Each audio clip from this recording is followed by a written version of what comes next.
dil va adabiyotshnosidir. U 15-asrda yashagan va o'zining she'riyati, nasriy asarlari va ilmiy merosi bilan o'zbek adabiyotining yuksak cho'qqilaridan birini tashkil etadi. Farhod va Shirin Navoiy tomonidan yozilgan mashhur dostonlardan biridir. Bu asar o'zbek adabiyotining eng mashhur va ulug' dostonlaridan biri bo'lib, insoniyat va muhabbat, fidoyilik va mashaqqat kabi mavzularni o'z ichiga oladi.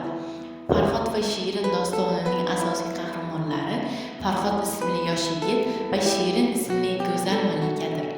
Ularning o'rtasidagi sevgi hikoyasi asarda tasvirlangan barcha qiyinchiliklarga qaramay muhabbatning qudratini va fidoyilikni yuksaltiradi.